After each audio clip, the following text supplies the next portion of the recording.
우리는 모두 2020년 초에 시작된 이 코로나19 첫 번째 화살을 맞았어요. 그런데 이 코로나19로 인해서 모두가 불안해하고 두려움에 사로잡히고 거리를 두고 다른 사람을 경계하고 심지어는 혐오감도 가지고 이런 일까지 이루어지고 있죠. 이것은 신뢰와 평안의 상실입니다. 첫 번 화살보다 더 위험한 독화살이 될 수가 있죠. 이 두 번째 화살은 우리가 맞지 말고 극복해 나가야 될 것입니다. 십자가에 돌아가시고 3일 만에 부활하신 예수님께서 40일 동안 이 땅에 계시다가 승천하셨어요. 예수님께서 부활하신 이후 40일, 주님이 이 땅에서의 마지막 기간, 그 기간 동안에 주님은 무엇을 하셨을까요? 제자들에게 오셔서 제자들을 돌봐주시고요, 제자들에게 부탁하시고요, 제자들에게 약속하셨어요. 이 세 가지 40일 동안 마지막 기간에 제자들을 위해서 일하셨어요. 오늘 그 첫 번째 내용을 말씀드리고자 합니다. 안식 후 첫날이었어요. 그러니까 예수님이 부활하신 바로 그날에 저녁에 제자들이 어느 집에 함께 모였습니다. 유대인들이 두려워서 문을 꽁꽁 닫아 걸고 모여 있었는데요, 예수님께서 오셨어요. 그 집에 혹은 방 안에 그냥 들어와 서셨어요. 그들 가운데 서시고 말씀하시는 거예요. 너희에게 평강이 있을지어다. 그러면서 손에 못자국을 보여주시고 옆구리를 보여주시고 그렇게 하시면서 또 말씀하시죠. 너희에게 평강이 있을지어다. 주님의 제자들이 부활의 소식을 들었어요. 그런데 두려워하고 있는 거예요. 기뻐 날뛰어야 되는 거 아니겠어요? 그런데 왜 두려워하고 있습니까? 유대인들의 그 박해. 자기들도 예수님처럼 잡혀가고 그리고 십자가에 못 박히고 죽게 될까 그 두려움으로 두려워 문을 꽁꽁 닫고 있었던 거죠. 그러나 그 두려워하던 이 제자들 한가운데 주님이 오셔서 그 가운데 서시고 너에게 평강이 있을지어다 이런 말씀을 해 주시는 겁니다. 제자들은 모두 기뻐했어요. 그런데 그 자리에 12제자 중에 한 사람 도마가 없었어요. 나중에 다른 제자들에게 예수님이 부활하셨다고, 부활하신 주님을 만났다고, 우리가 부활의 주님을 믿는다고 이렇게 얘기하는 그 말을 들으면서도 도마는 믿지를 못했습니다. 그 제자들에게 얘기했어요. 내가 그의 손에 못자국을 보며 내 손가락을 그 못자국에 넣어보고 내 손을 그 옆구리에 넣어보지 않고서는 나는 믿을 수 없다. 믿지 못하겠다. 이렇게 얘기를 했습니다. 8일이 지났어요. 예수님께서 제자들이 모인 곳에 다시 오셨어요. 다시 그들 가운데 서시고 또 말씀하셨어요. 너희에게 평강이 있을지어다. 세 번째로 같은 말씀을 하시는 거예요. 그리고는 도마, 바로 그 도마 한 사람을 향해서 얘기하시죠. 내 손가락을 이리 내밀어 못자국에 넣어보고 너는 믿음 없는 자가 되지 말고 믿는 자가 되라. 도마가 그 주님을 뵙고 그 말씀을 들을 때에 과연 손가락을 주님의 손 못자국에 넣어봤을까? 손을 옆구리에 넣어봤을까? 알 수가 없어요. 성경은 그 얘기는 하지 않고 있어요. 주님이 나타나시고 말씀하시고 도마에게 믿는 자가 되라 하고 말씀하시는 그 순간에 도마는 그 자리에 엎드렸어요. 주님을 향해 믿음을 고백하죠. 나의 주님이시고 나의 하나님이십니다. 믿음을 가지고 경배를 드리게 되었습니다. 도마가 부활하신 예수님께 대한 믿음을 회복한 거죠. 주님께서 다시 그에게 말씀하셨어요. 너는 나를 본고로 믿느냐? 나를 보지 못하고 믿는 자는 복되도다. 이 말씀을 해주셨죠. 부활하신 예수님께서 제자들에게 오셔서 그들의 불안, 두려움 다 씻어 평안케 하시고요. 그들의 의심, 불신 다 씻어 믿음을 회복해 주시는 거예요. 이 말씀을 오늘을 사는 우리에게도 부활하신 주님이 오셔서 우리의 믿음과 평강을 회복시켜 주시는 주님의 은혜, 부활하신 주님의 그 능력과 사랑과 축복을 증거해 주고 있는 것입니다. 여러분, 주님이 죽은 자 가운데서 부활하셨는데 여러분은 그 부활하신 주님에 대한 믿음이 확실하십니까? 주님께서 부활하심을 믿으시기 바랍니다. 여러분의 마음에 부활하신 주님이 생명으로 함께 하시고 그러므로 평강을 누리고 계십니까? 부활하신 주님이 주시는 평강이 여러분에게 함께 하시기를 바랍니다. 부활하신 주님은 우리에게 어떻게 믿음을 회복시켜 주시고 어떻게 우리 삶의 평강을 회복시켜 주실까? 오늘 우리 삶에도 현실에 불안과 두려움이 참 많죠. 이 코로나19가 계속 1년이 넘도록 계속되고 있고 점점 더 퍼지기도 하고 이런 어려움에 있습니다. 모두 다 어려움을 겪고 있어요. 우리 믿는 성도들도 그동안 예배 참석하지 못하고 성도들과 함께 못하고 홀로 지내는 분들도 많이 있습니다.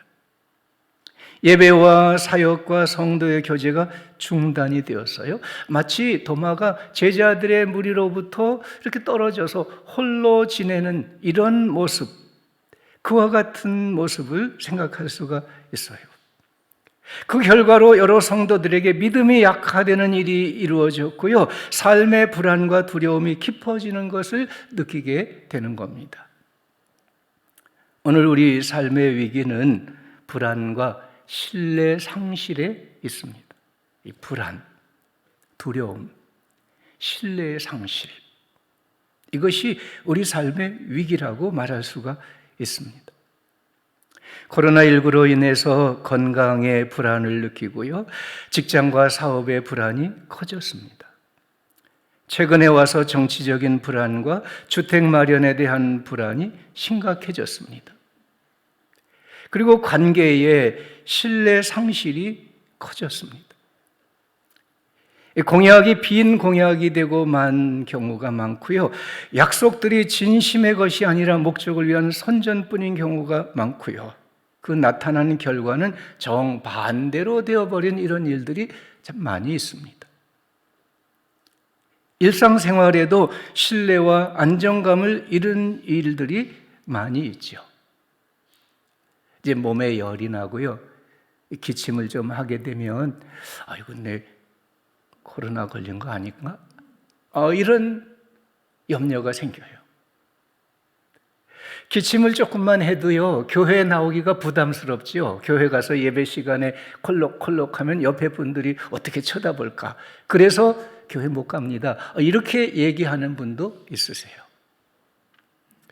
요즘 어린이집에도 학교에도 이 확진자들이 생기고 특별히 이 학폭의 사건이 자주 생기고 그러니까요.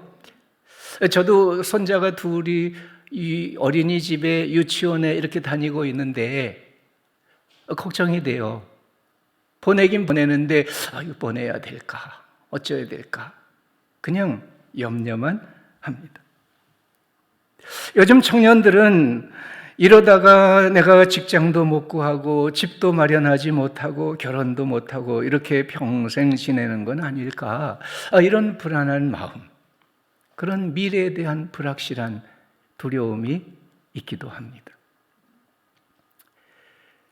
우리 삶의 현실에서 끊임없이 신뢰 상실을 경험하죠. 믿기가 어려워요. 개인도 믿기가 어렵고요. 정책도 믿기가 어렵고요.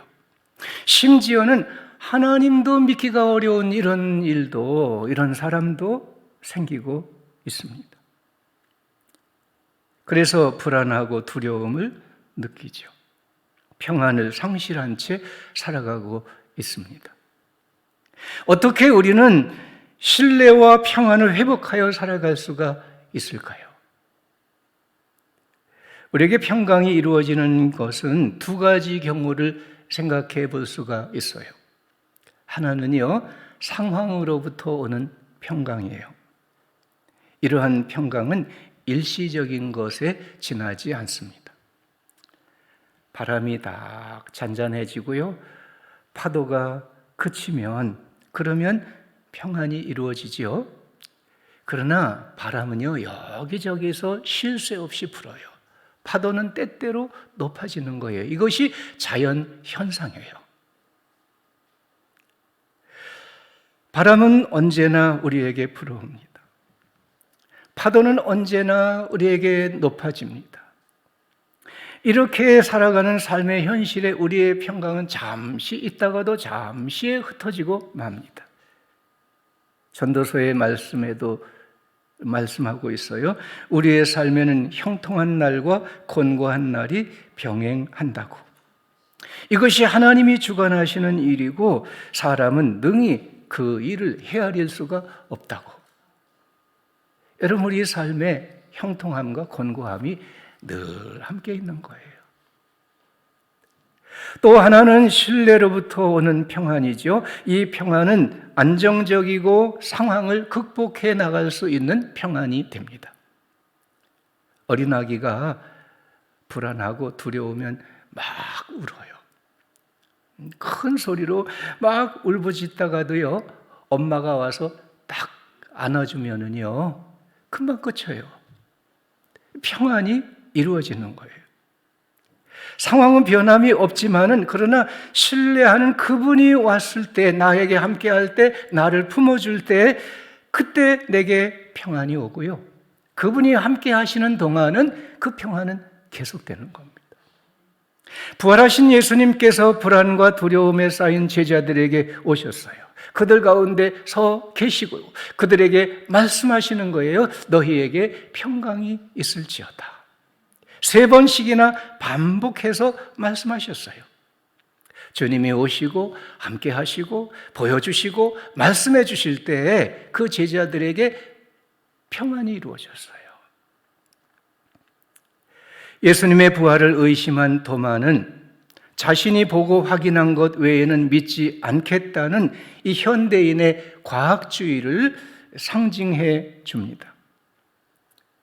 이 시대의 큰 문제, 근본적으로는 불신의 문제라고 말할 수가 있습니다. 사실 믿지 못하는 것처럼 괴로운 일이 없지요.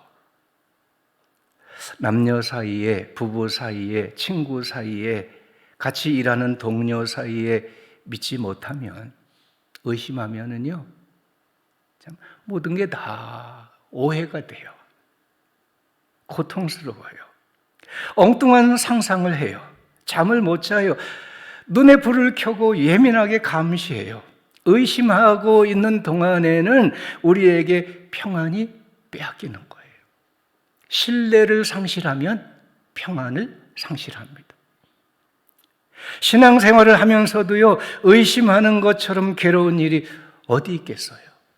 교회 나오면서 예배 드리면서 기도하면서 찬송하고 말씀 들으면서도 여전히 내 안에 의심을 품고 있다면 얼마나 괴롭고 힘든 것입니까? 도마를 상상해 보세요.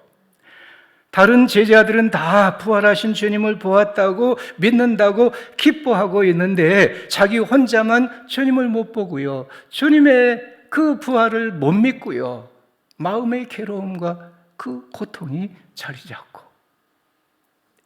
얼마나 힘들겠어요. 의심하는 동안에는 하나님의 주시는 모든 은혜를 받지 못하는 거예요. 믿음을 상실하면은요, 그 마음의 은혜가, 평강이 상실되는 거예요. 그런데요, 부활하신 주님께서 그 의심하는 도마에게 오셨어요. 도마에게 오셔서 그를 정죄하지 않으십니다. 너 믿음이 없는 자는 제자 자격도 없다. 나가. 그렇게 하지 않으셨어요. 도리어 의심으로 괴로워하는 도마에게 말씀하시죠. 너희에게 평강이 있을지어다. 내 손가락을 이리 내밀어 내 손을 보고 내 손을 내 옆구리에 넣어보라. 그리고 믿음 없는 자가 되지 말고 믿는 자가 되라. 말씀을 해주세요. 위로해 주시는 거예요. 격려해 주시는 거예요. 축복해 주시는 거예요. 그래서 도마가 의심을 극복하죠. 믿음을 갖게 돼요. 나의 주님이십니다. 나의 하나님이십니다. 하면서 믿음을 고백하고 주님 앞에 경배를 드리게 되는 것이죠. 또 한편으로 도마는요, 의심하면서도 제자들의 공동체를 떠나지 않았어요. 다른 제자들이 부활하신 주님을 배웠다고 믿는다고 이렇게 말하는 그 증거를 들으면서 그들과 함께 기도했을 거예요. 자기의 의심을 극복하고 믿음에 갖기를 소망하면서 기다렸을 거예요. 그리고 제자들의 공동체도 이 의심하는 도마를 용납했어요. 의심한다고 해서 너는 믿지도 못하는 자, 우리 제자 자격 없어. 나가. 우리 중에 하나가 될 수 없어. 그렇게 소외시키지 않았어요. 정죄하지 않았습니다. 아마 제자들은 분명히 도마를 위해서 기도했을 거예요. 그리고 말했을 거예요. 우리도 주님을 뵙기 전에는 우리도 의심했었어. 그런데 주님이 우리에게 오셨고 우리에게 말씀해 주셨고 그래서 우리가 믿음을 회복하게 됐어. 주님께서 너에게도 오실 거야. 너에게도 말씀하실 거야. 너도 믿음을 회복할 수 있어. 그렇게 분명히 말했을 거예요. 위로하고 격려하고 함께 기도하고 그의 믿음을 붙들어 세워준 거예요. 사람은요, 자기가 속한 공동체의 영향을 받게 되어 있습니다. 자기가 사는 가족들의 부모의 영향을 받는 거고요. 자기가 속한 교회 성도들 예배 말씀의 영향을 받는 거예요. 자기가 함께 사귀는 친구들, 같이 일하는 동료들의 영향을 받을 수밖에 없는 거예요. 우리가 믿음의 공동체를 떠나 이 교회를 떠나 지내면서 불신앙의 사람들 사이에 섞여 지내면서 그들로부터 의심하는 말, 믿음을 부정하는 말, 이런 말을 듣고 그렇게 살아가면 어느 사이엔가 우리 속에도요 의심이 싹이 나요. 믿음이 서서히 허물어져요. 그렇지만 믿음의 공동체 안에 함께 있고 믿는 성도들과 같이 주님을 믿고 섬기면서 그 믿음의 말을 들으면 서로 위해서 위로하고 격려하고 함께 기도하면 믿음이 생겨요. 믿음이 힘을 얻고요. 믿음이 자라나게 되는 거예요. 그러니까 여러분, 우리는요, 의심이 찾아오거나 믿음이 약해질 때, 어려운 문제, 고통에 사로잡힐 때, 우리는 교회 공동체 안에 있어야 돼요. 코로나19의 상황이지만은요, 우리가 비대면의 방법으로라도 주님 안에, 성도들 공동체 안에 함께 지켜나가야 되는 거예요. 주님의 말씀을 나누고, 서로 위해서 기도하고, 하나님의 은혜를 기다리고 주님께서 부활하신 주님께서 영으로 임재하셔서 은혜를 베푸십니다. 우리의 믿음을 회복시켜 주시고요. 우리 삶의 평안을 회복시켜 주시는 거예요. 이런 공동체가 참 교회의 모습이죠. 의심하고 믿음이 약하고 죄가 있고 고난을 겪는 사람들을 품어주는 교회. 이들을 위로하며 기도해 주는 교회, 이들에게 주님의 그 은혜와 사랑을 함께 나누고 격려하고 축복하는 교회, 이런 교회가 진정 영적인 공동체요, 하나님의 교회요, 복이 있는 성도들인 것입니다. 우리 교회가 이런 교회이기를 간절히 바랍니다. 여러분, 성도들의 관계가, 함께 가까이 지내는 믿음의 교제가, 서로 주님을 섬겨 함께 연합한 그룹들이 정말 이와 같은 거룩한 영적인 공동체, 믿음과 위로와 격려와 축복이 역사하는, 부활의 주님이 함께 하시는 이런 신령한 공동체가 될 수 있기를 간절히 바랍니다. 부탁을 드립니다. 저도 이제 목회의 남은 기간에 여러분의 믿음의 회복을 위해서, 여러분의 삶의 평강의 회복을 위해서 힘써 섬기고자 하는 것입니다. 여러분, 우리가 어디에 어떤 상황에 있느냐, 우리 하는 일이 어떻게 되어 가느냐, 우리가 얼마나 가지고 있느냐, 그런 것보다 더 중요하게 여겨야 할 것이 있어요. 그거는요, 우리가 누구와 함께 하느냐 하는 거예요. 누가 우리 중에 계시느냐 하는 거예요. 여러분, 누가 우리와 함께 하시죠? 누가 우리 중에 계시죠? 부활하신 주님이 우리와 함께 하십니다. 우리에게 오셔서 우리 가운데 서십니다. 우리에게 말씀하십니다. 우리에게 주님의 사랑과 능력을 나타내 역사해 주십니다. 여기에 우리의 믿음의 회복이 있고 우리 삶의 평강이 회복되게 되는 것입니다. 여러분, 우리가 어떤 형편에 있든지 어디에 어떤 상황에 있든지 만왕의 왕이신 주님, 죽음을 이기고 부활하신 주님, 우리에게 오늘도 오셔서 함께 하시고 말씀하시는 주님, 그 주님이 함께 하심을 기억하시기 바랍니다. 우리 가운데 함께 하시는 주님이 말씀하셨어요. 너희에게 평강이 있을지어다. 여러분에게 평강이 있기를 축원합니다. 너희가 믿음 없는 자가 되지 말고 믿는 자가 되라. 여러분이 믿음이 온전한 사람이 되시기를 축원합니다. 너희는 마음에 근심하지 말라. 하나님을 믿으니 또 나를 믿으라 말씀하셨어요. 우리가 다 하나님을 믿지 않습니까?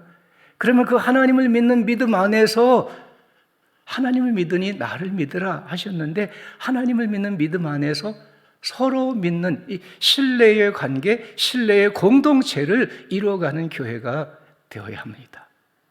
더 나아가서 신뢰의 이 관계를 이 사회에, 모든 사람들, 이 백성들의 삶 속에 이루어 가야 되는 것입니다. 그럴 때 부활하신 주님의 그 생명의 은혜, 믿음과 신뢰로 인하여 평강의 회복이 이루어지게 될 줄로 믿습니다. 오늘도 오셔서 우리 가운데 계시는 부활하신 예수 그리스도를 보실 수 있기를 바랍니다. 비록 우리 두 눈으로 보일 수 없지만은, 그러나 영으로 오셔서 함께 하시는 주님을 믿음으로 보고 믿고 그가 주시는 평강을 누리는 이런 복된 삶, 이 평강을 함께 이루어가는 복된 삶이 되시기를 축원합니다. 기도하겠습니다.